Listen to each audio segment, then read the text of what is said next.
Friends ఇవాళ అయితే చాలా మంచిగా బిర్యానీ అయితే వండబోతున్నాము. దీన్ని మైక్లాబ్ అంటారు. దానికోసం అయితే రీల్ తీసుకున్నాం. చూడండి, రీల్ క్లియర్గా కనిపిస్తున్నాయి కదా వీడియోలో. వీడియో పూర్తిగా చూడండి, చాలా బాగుంటుంది. ఎందుకంటే వంట ప్రోగ్రాం కదా. దీంతో పాటు రీల్తో పాటు అయితే కడిమందులు కూడా తీసుకుంటున్నాం. దీన్ని ఆక్టోబస్ కూడా అంటారు. కడిమందులు ఆక్టోబస్లోనే పర్వాలేదు. దీంతో ఏంటంటే మనం వంట అయితే చేయబోతున్నాం. దానికి కావాల్సిన ప్రిపరేషన్ టమాటోలు, ఉల్లిపాయలు, మిరపకాయలు కోసుకోవాల్సిందే. తర్వాత బియ్యం తీసుకోవాల్సిందే. అందరికీ తెలిసిందే ఫ్రెండ్స్. అదిగో అక్కడ మా మాయ కనిపిస్తున్నాడు కదా, కడిమిందల్ని రొయ్యల్ని రెండు కలిపి బాగా చిన్న చిన్న ముక్కలుగా కోసి ఇంకా బాగా క్లీన్ చేసేస్తే నాకు ఇస్తాడు. మా మాయ ఎప్పుడు ఇస్తాడా అని చూస్తున్నాను ఫ్రెండ్స్. నేను అవి ఇస్తే తర్వాత మేకింగ్ ఎలా అనేసి చెప్తాను. ముందుగా ఏంటంటే వంట రూమ్, ఇది మన వంట రూమ్ అనమాట. మన బోట్లని ఇదంతా వంట రూమ్. ఈ వంట రూమ్లోనే ఎక్విప్మెంట్ మొత్తం ఉంటుంది. ఉల్లిపాయలైనా టమాటాలైనా బయటకు తీసుకొని, ఉల్లిపాయలు టమాటాలు ఏంటంటే ఐస్ రూమ్లో ఉంటాయి, బయటకు తీసుకుని అయితే నాన్న అయితే కోసేస్తున్నాడు. ఇంకా వంట మొదలెట్టేద్దాం మా ఫ్రెండ్స్. ఇక చూసుకోండి, నేను ఏమేమి టిప్స్ అన్నీ చెప్తానో అవన్నీ వినండి, ఓకేనా. ఫస్ట్ తపాలు పెట్టాం, కొంచెం ఆయిల్ వేసుకున్నాను. నేను పెద్దగా ఆయిల్ ఎక్కువ వేయను, నార్మల్గా ఎంత అయితే సరిపోద్దో కొంచెమే, ఇంకా దానికన్నా తగ్గించేసుకుంటాను. ఆయిల్ అంతా కూడా అంటే మొత్తం స్ప్రెడ్ చేస్తున్నాను, దానికి అంటుకోకుండా ఉండడానికి. అలా స్ప్రెడ్ చేస్తే అంటుకోదు ఎక్కువగా. ఫస్ట్ అయితే ఆనియన్స్ వేసేయాలి ఫ్రెండ్స్. ఆనియన్స్ వేసి అది లైట్గా గోల్డెన్ ఫ్లేవర్లోకి మారిన తర్వాత మిగతా ఇంగ్రీడియంట్స్ వేస్తాను. ప్రస్తుతానికి అయితే ఫుల్ వీడియో మొత్తం వాచ్ చేయండి ఫ్రెండ్స్, ఓకేనా. సముద్రంలో వంట కదా, కొంచెం బాగుంటుంది. మీరు ఎప్పుడు సముద్రంలో ఇలా వండుకొని ఉంటారు కదా, చూడండి కొంచెం బాగుంటుంది. నేను వండే వంటకం కూడా బాగుంటుంది. నేను సాల్ట్ ప్రతిదానికి వేస్తాను. టమాటాలు వేసినప్పుడు వేస్తాను, మళ్ళీ ఆనియన్స్ వేసేటప్పుడు వేస్తాను. సాల్ట్ వేయడం వల్ల బాగా మగ్గుతాయి వేగంగా. ఇవిగే దీంట్లో ప్రాన్స్ ఉంది, ఇంకా కడిమిందలు కూడా ఉన్నాయి. ఆ రెండు మీకు ఎప్పుడు పరిచయం ఉండవు అనుకుంటా పెద్దగా, ఓకేనా ఫ్రెండ్స్. అయితే ఉల్లిపాయలు బాగా వేగిన తర్వాత స్మెల్ పోద్ది కదా, తర్వాత టమాటాలు వేసుకోవాలి. టమాటాలు వేసుకొని పచ్చిమిర్చి పక్కన పెట్టేసి కలిపేసుకుంటున్నాను. తర్వాత మళ్ళీ ఉప్పే, ఎందుకంటే నేను ఉప్పు ఎక్కువ ఒక్కసారి వేయను, వీటికి వాటికి అంటుకొని. అంటే ఇప్పుడు టమాటాలో ఉప్పు కలిస్తే దానికి టేస్ట్ వస్తుంది, ఉల్లిపాయలు ఉప్పు కలిస్తే దానికి టేస్ట్ వస్తుంది, అవి పట్టుకుంటుంది కదా. అలా అవి కూడా మగ్గుతాయి ఫ్రెండ్స్, మగ్గుతాయనే వేస్తున్నాను. ఇదిగో అవి బాగా మగ్గిన తర్వాత ఫస్ట్ కారం వేసి తర్వాత ఇవి వేసినా బాగుంటుంది. ఇది వేసిన తర్వాత అంటే ఏంటంటే ఒక్కొక్క దానికి ఒక్కొక్క టైప్. చేపకైతే చేపతో తయారు చేస్తే కారం ఫస్ట్ వేయాలి, కానీ నేను ఇవి కడివిందలు కదా, ఇవి ఏంటంటే నూనెలో వేగాలి, అందుకని ఫస్ట్ నేను కడివిందలు ఇవన్నీ వేస్తున్నాను. అందుకని కడివిందలు వేసి తర్వాత కారం వేద్దామని చూస్తున్నాను. అవి బాగా వేగిన తర్వాత ఆయిల్ ఉంది, అలాగే దాంట్లో వాటర్ కూడా ఉంది. మనం టమాటాలు వేసాం కదా, టమాటాలు వాటర్ ఉంది. తర్వాత ఇంకా మసాలాలు, చికెన్ మసాలాలు అయితే మనం వేసుకోవచ్చు, మన ఒపీనియన్. మనం ఏమనుకుంటే అదే. తర్వాత కారం కొంచెం వేసుకోవాలి, మరీ కారంగా లేకుండా, కారం ఎంత సరిపోద్దో అంత వేసుకోవాలి, ఓకేనా ఫ్రెండ్స్.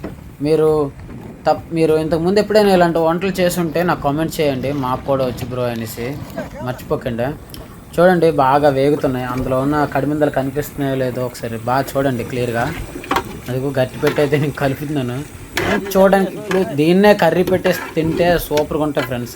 కానీ ఎలా చేస్తున్నామంటే దీన్ని కర్రీలా తయారు చేసి తర్వాత ఒక సరిపోయినంత వాటర్ వేసుకొని దాంట్లో రైస్ వేసేసి బాగా ఉడికేసిన తర్వాత దించేసుకోవడమే. మంచి టేస్ట్ వస్తుంది. మీరు ఎప్పుడైనా తిన్నారో లేదో నాకు తెలీదు. ఇది మా సైడు అంటే మా ఫిషర్మెన్స్ ఎక్కువగా చేసుకునే వంటకం అండి ఇది.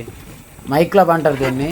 నార్మల్గా అంటే బిర్యానీ అనుకోండి. మైక్లాబ్ అంటే దీంట్లో మళ్ళీ బంగాళదుంపలు గట్రా వేస్తే కిచిడి అయిపోద్ది.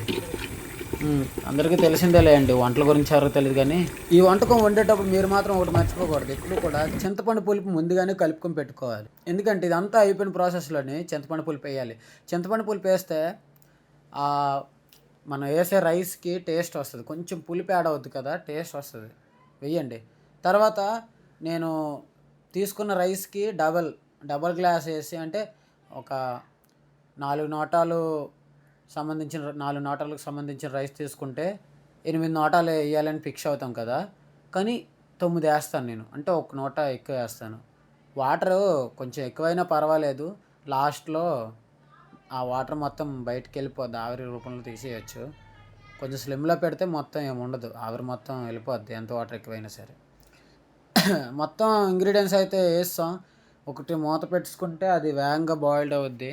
మా వాళ్ళు అయితే చూడండి ఫిషింగ్ చేయడానికి అయితే రెడీగా ఉన్నారు. ఆల్రెడీ లైన్ పెట్టేసాం, తాడేసాం. ఇదిగో నాన్నగారు మిషన్ పట్టుకున్నారు. తాడు దగ్గరికి వెళ్తున్నాం.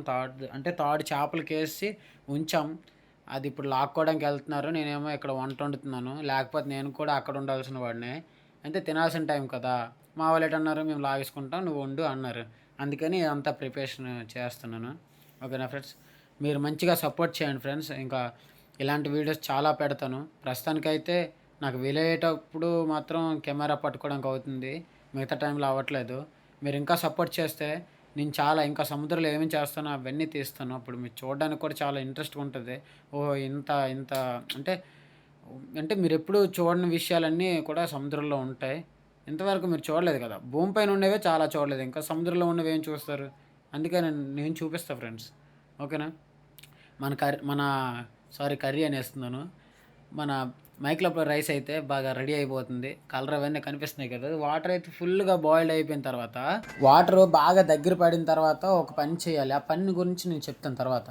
మా వాళ్ళు ఫిషింగ్ చేస్తున్నారు. కోనోముల కోసమే వేసాం, కోనోములు రావట్లేదు. ఇప్పుడు వాటర్ బాగా బాయిల్డ్ అయిపోయింది కదా. అప్పుడు ఏం చేయాలంటే గ్యాస్ గ్యాస్ మంట ఉంటుంది కదా, ఆ మంట కొంచెం తగ్గించాలి.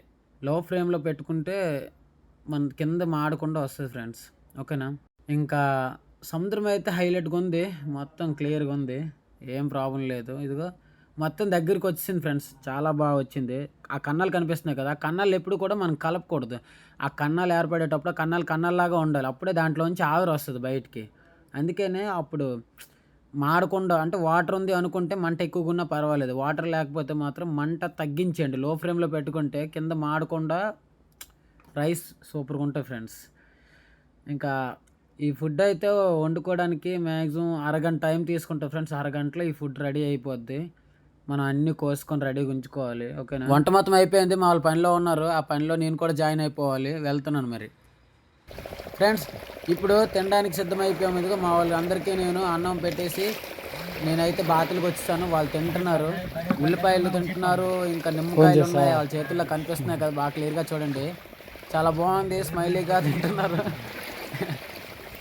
ఇంకా మీరు ఎప్పుడైనా ఇలాంటిది టేస్ట్ చేశారో లేదో నాకు తెలీదు, కానీ చాలా బాగుంటుంది మైక్లో వండుకుంటే. ఈసారి ట్రై చేయండి. చాప్తో వండుకుంటే ఇంకా టేస్ట్గా ఉంటుంది ఫ్రెండ్స్. నేనే బోట్ డ్రైవ్ చేస్తున్నాను. బోట్ డ్రైవ్ వాళ్ళు తినేసిన తర్వాత నేను తిందామనేసి చూస్తున్నా. నాకు అప్పుడు ఆకలి వేయట్లేదు, వండిన వాళ్ళకి ఆకలేదు ఫ్రెండ్స్. ఎప్పుడో వద్దా అని ఎదురు చూసే వాళ్ళకి కదా ఆకలి వేస్తుంది. అందుకే నేను డ్రైవ్ చేస్తున్నాను బోట్. మరి ఫ్రెండ్స్, నేను చెప్పాల్సింది ఏంటంటే, మన వీడియోస్ మీరు పూర్తిగా చూస్తున్నారా లేదో నాకు తెలుసుకోవాలని ఉంది. మీరు పూర్తిగా చూడకపోతే నేనేదో మిస్టేక్ చేసినట్టుగా కదా. ఆ మిస్టేక్ ఏదో నాకు చెప్తే నెక్స్ట్ టైం అలాంటి రిపీట్ చేయను. ఓకేనా ఫ్రెండ్స్, మరి ఉంటాను. మరి సబ్స్క్రైబ్ చేసుకోవడం మర్చిపోకండి ఫ్రెండ్స్. బాయ్.